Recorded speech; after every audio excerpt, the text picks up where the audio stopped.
Food for Thought with Professor David Bitte. A very good morning to you. Hope you're having a good day so far. Welcome to another episode of Food for Thought with Professor Ndete. This is the segment where we get to discuss different issues that affect our minds and also mental health, which is a very important subject in this day and age because many people are suffering because of mental health issues, and sometimes we have stigma associated to mental health issues because of lack of knowledge and information. And so in this segment, we seek to give information that will bring you to a place of understanding how to relate to and how to deal with people who are undergoing mental health issues and how to find help for them. Today, we want to begin a series looking at the whole issue of suicide. Suicide has become something that is very common in this day and age. A lot of people giving up and just wanting to take their lives. But what is going on in their minds? That's what we want to understand. Professor Ndete is with us again. Professor, how are you doing today? I'm doing good. Thank you for finding the time to join us again today on this segment. Let me begin by asking you, what makes somebody suicidal? There are different reasons that people become suicidal. Most of them are mental health related issues. Some of them, quite a number of them, are also social related issues. But the commonest cause of suicide is a condition we call depression. Okay. And it accounts for close to 80%, 80 to 85% of all known cases of suicide. Then there are other very many medical psychiatric conditions that can precipitate the cause of suicide, like chronic illness, substance abuse, alcohol abuse, chronic anxiety, and also different types of stresses that may lead people to develop those psychiatric conditions. Mm-hmm. What I have decided to do today, with the permission of your viewers, yes, is to look at our own data, Kenyan data. Kenyan data, that's good. Kenyan data. Mm-hmm. And we'll discuss those issues. I think I'll just basically, I'm holding the results here with me, so I'll just read them to you as they will appear in international journals. Okay. But why should we go to international journals without our people getting to know what it is that is happening in this country? Mm-hmm. But basically, when a person is suicidal, they begin to lose hope. They cannot see the future, anything that is bright in the future. Mm-hmm. That's how it starts. And then they go backwards and they look into their past and they think wrongly that they have been failures all the way around.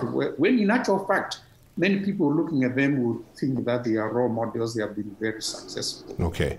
And then they also come and look at their present and they say, there's nothing that is happening. And then gradually, they started developing ideas of taking away their lives. Mm-hmm. It occurs instantly. The suicidal ideas, and with your permission, I will read them. Mm-hmm.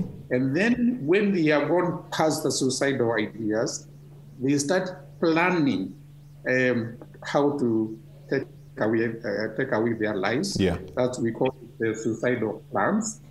And then eventually, there's an attempt on one's life. They make an attempt, they may die, or sometimes likely they do not die, but they may have caused themselves considerable damage to their health, physical health. Like, for example, if they jump from a height, mm-hmm. they may survive with medical care, but with physical deformities. If they take poison, which may damage their stomach. And of course, there is also the issue of stigma. Okay. And they may have to live with that stigma for a long time. So these are the issues that are very important to in dealing with people with the suicidal behavior. Yeah. Okay. So, Professor, if I'm hearing you right, this is not just something that happens suddenly. It is a process that an individual goes through. No one just wakes up and decides one day to take their life. There's something they have been walking through over a lengthy period of time. You are correct. Mm-hmm. You got me right. Okay. I'm just wondering, is there a way you can tell that somebody is beginning to have suicidal tendencies? I remember some years back, there's a gentleman who jumped out of the window of one of these prestigious companies, and a colleague of his was telling me, we were shocked. We had no idea he was going through all this. So I'm just wondering, are there ways you can begin to tell that somebody is having suicidal tendencies? I think sometimes it's very difficult to know. And it can even happen, it can even slip through the hands of very experienced people. Mm-hmm. And it was done with me in the past. People just slip through my hands, and I couldn't understand why I didn't pick this up. And I know how the very senior psychiatrists, especially where I trained, where it first happened, something terrible happened, and I was devastated. And I went to talk to my senior, and he told me it's a learning process, we will go through it. Mm-hmm. So if it can slip through very experienced hands, it can slip through familiar people, like families and friends. Because more often than not, when people are suicidal, or they are making plans to take away their lives, they tend to keep it a secret. Mm-hmm. Or they may just give you some hints, which you may not, if you are not really alert, you may not think that they mean much. Yeah. For example, somebody may, okay, we are not going into, we have said depression is a very common condition, so you can always know when a person is depressed. Yes. And I think we have talked about that. Mm-hmm. So if you recognize the symptoms of depression, then you can confront these people and ask them. In fact, that is a way forward. Confront them. If you think they are depressed, yes, or they having a condition, is it possible that you are having this problem? And it's been shown that by making that confrontation, you can actually prevent depression suicide in a large percentage of people. Mm-hmm.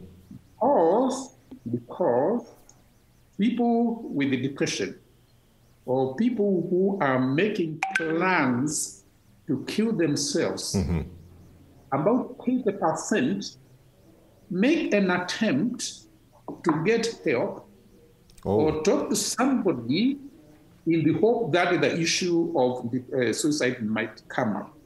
They do not come and say, I am suicidal. Uh-huh. Very few of them do that. But they behave in a particular way, which with the experience you can be able to pick it up. Mm-hmm. For example, somebody might start asking you or me or a friend, of course they will not ask as psychiatrists, but they can ask as a person, what is the best way to kill oneself? Yes. What is the easiest way? Is it hanging? Is it taking drugs? Is it taking something? And I don't want to mention those drugs here because I don't want to give it. Yes, definitely. Yes. Or they may go to a pharmacist these days when people just shout medicines. Mm-hmm. Once they get the ideas and say, can I have this kind of medicine? Not knowing that, without asking the question, why do you require this kind of medicine? Or it can be somebody who goes to his family and because he's planning and is not coming out, mm-hmm, what he's planning to do, you tell the family, if anything happened to me, this is where I want to be buried. Yes. These are the issues my family will have to contend with or deal with. We know that is very fashionable, writing wills. Mm-hmm. But then people can start talking like that when the actual motive is not just write a will, but they're actually planning to kill themselves. Wow. So basically, if I suspect or I'm looking at somebody and I'm thinking they might be suicidal, I should not ignore what I'm feeling. I should follow up on it. In fact, what you should do is confront them. Confront them, okay. How do you do that? Confront. With these words, is it possible that you are thinking about taking away your life? Wow. Remember I said a little bit earlier, mm-hmm, these people don't like what they are planning to do. Mm. Yet they want people to know about their plans when it has already happened. Yeah. In fact, they are so determined to kill themselves, but they won't say so. Mm-hmm. But they are also hoping something might happen because they realize it's going to be very painful for the family. They realize that. And I say 80% of them, the people who kill themselves, would have spent the previous 24 hours or the last 1 week or so, the last 24 hours for 2 days, hoping that something will happen, hoping that somebody will come and talk to me and get me out of this mess, because they realize that it will be a terrible mess. But they don't have the courage to say that they are planning to do it. Okay. So confront them if you suspect it. And if you confront them, you take the sting out of it. Okay. And they are actually grateful to you that somebody has confronted them with this idea. And then you can start talking to them. That's good. That's good. That is the way I think it should be. Is we, as a family, basically what I'm saying is this. The prevention of suicide is a collective activity, not only for professionals, but all of us. Thank you so much for your time this morning, Professor Ndete, and giving us insights into suicide. Now, we'll pick up on this conversation on the next episode. I'm sure in the next episode, we'll get into the figures and the statistics. So look out for that next week on Friday, right here on Jam 316 Lifestyle Friday. Have a good day.